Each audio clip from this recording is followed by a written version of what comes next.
certains des roches les plus anciens du monde. 80% des roches datent de 600 millions d'années.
Mesdames et messieurs, avec l'entrée de l'hiver, les touristes se dirigent vers plusieurs endroits en Égypte pour profiter de la chaleur dans l'extrême hiver de leur pays.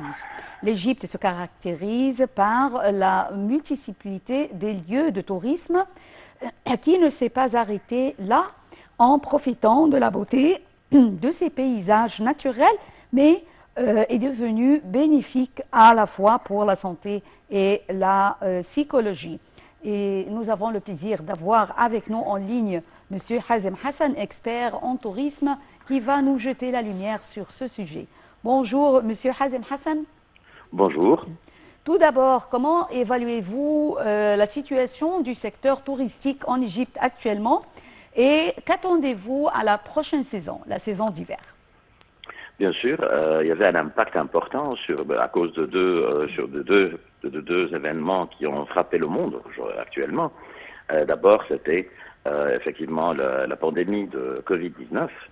Et là, l'impact était vraiment le confinement dans le monde entier. Alors, c'était très négatif pour le tourisme. Et là, c'était depuis 2019, en passant par 2020 et 2021.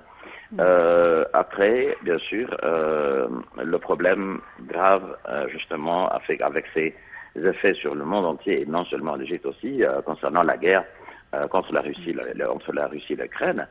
Et l'effet existe encore. Ça n'empêche que, justement, on a une opportunité au niveau du tourisme, qu'on essaye d'en profiter, en signant. Le gouvernement égyptien a signé un contrat avec l'Europe pour recevoir beaucoup de touristes qui vont passer la saison de l'hiver ici en Égypte, dans les différents endroits intéressants. Et je parle justement des attraits touristiques, les grandes villes, les villes touristiques. On voit que je pense que ça va avoir un très bon effet dessus. Et ça n'empêche que ces Européens qui vont venir s'installer pendant l'hiver ici en Égypte, ils vont travailler à travers l'Internet, qui est déjà un exploit très important que l'Égypte a réussi à l'avoir, que le câble principal de l'Internet passe maintenant par l'Égypte. Et donc là, ça fournit un service d'Internet exceptionnel et bien sûr une évolution importante par rapport à la télécommunication en Égypte et bien sûr pour les touristes qui viennent pour s'installer. Donc on voit que effectivement ça va être un attrait important de venir pour travailler depuis la maison ici pour ces gens. Et bien sûr pendant les week-ends ils vont pas rester au même endroit, ils vont sûrement se déplacer pour voir des autres coins ici en Égypte autres que là où ils restent, là où ils s'installent pendant l'hiver. Et donc là, ça va pour le week-end pour eux, les samedis et le dimanche. On attend vraiment un grand mouvement de ce tourisme, tel que s'ils habitent au Caire, ils vont aller à Alexandrie, à Ain Sorna ou à Sèdre, ainsi de suite. Donc là, ça va faire un effet important. Déjà, on a commencé à trouver sur le marché actuel, le tourisme, beaucoup de nationalités qui reviennent. Et notamment, on voit que les Américains, les Allemands, les Italiens surtout, les Latins mais je parle du Brésil, Argentine, Colombie, en dehors justement de l'Europe. Vous voyez, donc là, la saison de l'été continue jusqu'à maintenant, et avec justement le début des nationalités qui viennent en hiver, et les deux sont en Égypte aujourd'hui. On attend juste que les chiffres augmentent pour la saison de l'hiver, et comme tout le monde le sait, justement l'impact de la coupure du gaz pour l'Europe depuis la Russie, le gaz russe, ben justement ça va faire un impact important sur l'Europe pour que les Européens cherchent des pays comme l'Égypte, des pays où il y a le beau soleil et bien sûr la température agréable pour eux. Oui, justement, si on parle concernant ce point exactement, l'hiver s'avère donc très froid en Europe et il y a une crise énergétique, bien sûr. Alors, je pense que les touristes, surtout les Européens, vont se diriger vers des villes un peu dont le climat est un peu agréable, comme l'Égypte. Alors, c'est fini l'été, donc on oublie Marsa Matrouh et Marsa, donc Al-Alamein, et on doit donc se concentrer ou parler des villes comme Al-Ain, Al-Soukhna ou Ras Sedr par exemple, où le climat est agréable pendant l'hiver et où on peut faire donc plusieurs activités maritimes comme la plongée par exemple. Alors, est-ce que vous pensez qu'une ville comme la ville de Ras Sedr par exemple a une réputation comme les autres destinations touristiques en Égypte? Bien sûr, quand on parle de Ras Sedr, on voit que d'abord c'est une petite ville, mais c'est pas, ça grouille pas comme les grandes villes comme Le Caire et Alexandrie. Et ça, c'est un très bon choix pour les gens qui aiment ou qui veulent rester en Égypte pendant la saison d'hiver et travailler dans un climat très intéressant. Et on voit que là-bas, c'est vrai, en été, il fait un peu chaud là-bas, mais en hiver, le temps il est très modéré. Et d'ailleurs, justement, les Égyptiens même, quand ils veulent passer le week-end en hiver, ben, ils cherchent à aller à Ras Sedr ou à Soukhna, bien sûr, grâce à leur climat et le calme qu'ils arrivent à avoir là-bas.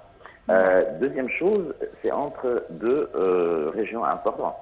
On parle que dans le côté est, du côté est de Ras Sedr, on a tout le Sinaï, avec tous ses attraits. Et là, on parle par exemple, du tourisme religieux. On voit le chemin de l'Exode, de Moïse, et aussi, bien sûr, le grand attrait qui est le monastère Sainte-Catherine. On voit qu'ils peuvent même passer le week-end ou le long week-end sur la côte est du golfe d'Aqaba. Je parle de Sharm el-Sheikh, Dahab, Nuaiba et jusqu'à Taba. De l'autre côté, du côté ouest, on peut voir que le Caire est tout près. C'est proche de la sud, donc ça leur permet justement de faire une vacances de week-end au Caire. Et donc là, l'emplacement est intéressant et c'est bien situé entre plusieurs stations balnéaires, avec un nouveau paysage, avec le côté religieux et spirituel représenté par le monastère Sainte-Catherine. Donc on voit que c'est un choix qui est exceptionnel pour les gens qui aiment surtout le calme et passer un hiver sans souci. En plus, bien sûr, les sports nautiques, comme vous venez de le dire, c'est un endroit très intéressant pour faire la plongée et bien sûr les autres sports nautiques, c'est très intéressant. Monsieur Hazem, comment évaluez-vous les hôtels au village touristique et le niveau de service présenté dans ces hôtels? Bien sûr, il y avait quelques remarques sur certains nombres d'hôtels, mais en règle générale, le service était bien, voire impeccable. Il y a aujourd'hui beaucoup d'investisseurs qui ont commencé à moderniser leurs hôtels, à faire des travaux de rénovation, alors pour se préparer, pour recevoir justement, ou pour commencer une saison importante. Au niveau du personnel, le service fourni par le personnel, bien sûr, ils ont commencé à faire des stages et des stages pour les hommes de service, les responsables de service et dans les hôtels en général. Un autre endroit très emblématique et très magnifique, je pense que c'est l'oasis de Siwa, mais juste c'est la saison donc touristique à l'oasis de Siwa durant le mois d'octobre et de novembre. C'est la meilleure période de l'année pour visiter cette oasis. Mais je pense que jusqu'à présent, il n'y a que les Égyptiens surtout qui s'intéressent à l'oasis de Siwa. Pourquoi donc il n'y a pas d'étrangers, des Européens qui s'intéressent à aller savoir et visiter cette oasis? Est-ce que c'est un manque donc de propagande de la part des médias ou parce que c'est un peu loin? Selon vous, quelle est la raison?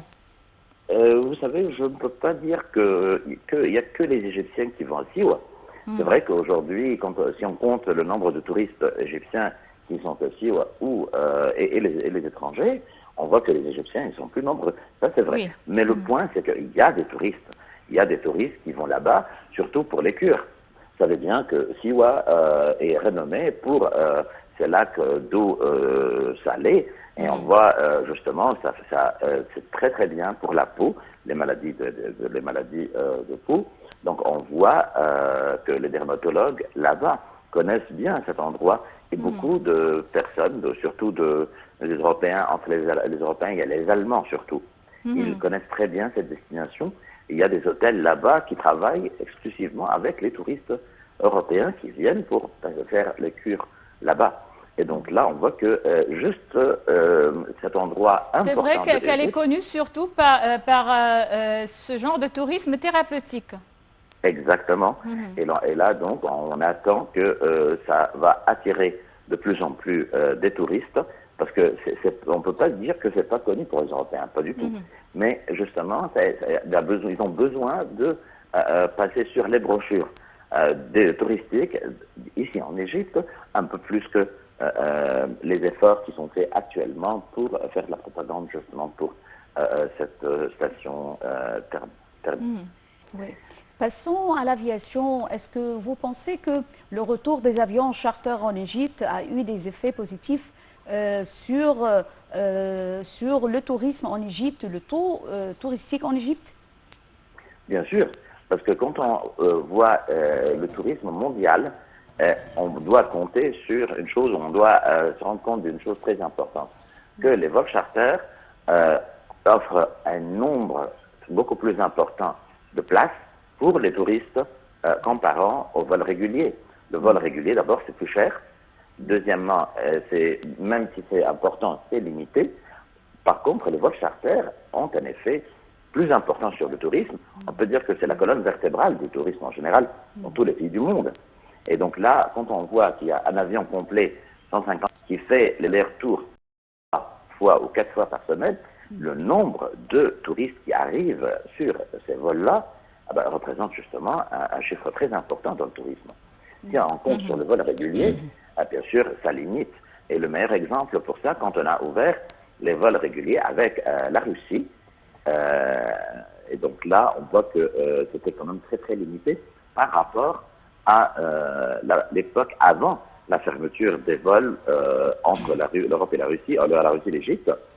Quand par exemple à Hurghada, on avait des charters vraiment très bien qui passaient d'une façon régulière entre l'Égypte et la Russie.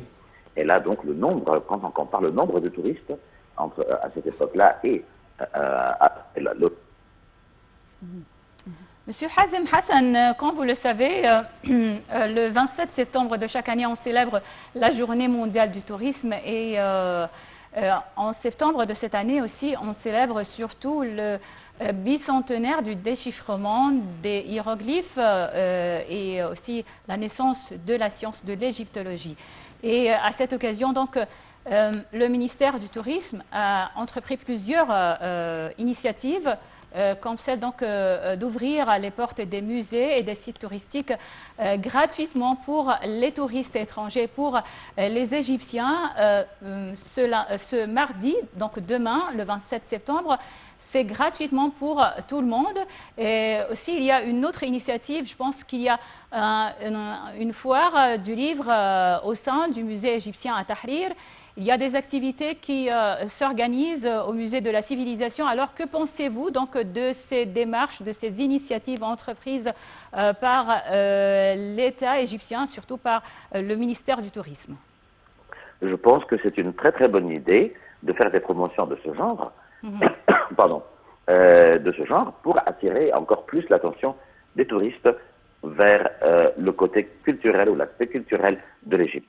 C'est un mouvement pour apprendre un peu et retirer plus les touristes étrangers vers le tourisme culturel. On voit que pendant les dernières années, même avant le confinement, on voit que les Européens en général, les touristes en général, ils étaient attirés plus par les stations balnéaires, par les plages et la mer. Et donc là, le côté culturel n'avait pas justement cette grande importance qu'on avait pendant les années précédentes. Vrai, oui. Et justement, c'était une très bonne promotion. Et je pense que ça va commencer à donner ses fruits à partir de cet hiver. On l'espère. Oui. On l'espère.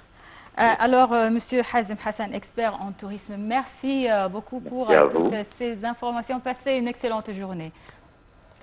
Donc, je pense que c'était tout pour le débat. Et on va voir ensemble un commentaire concernant un des plus beaux sites touristiques en Égypte, le Sinaï. Voyons ensemble.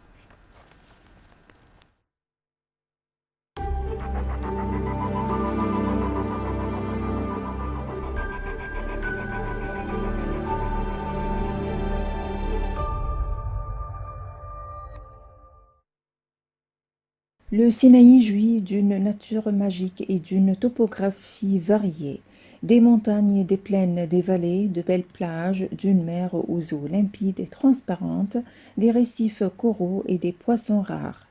Il est à juste titre un centre mondial au tourisme par la diversité des aspects touristiques qui y sont assurés, religieux, culturels, historiques, sportifs, d'agréments et thérapeutiques. D'autre part, le Sinaï dispose d'une infrastructure solide qui permet l'augmentation du nombre de touristes et qui s'adapte aux divers goûts et revenus.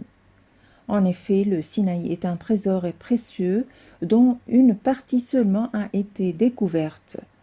Il a ébloui le monde et est devenu le point de mire des milliers de touristes provenant des 4 coins du monde.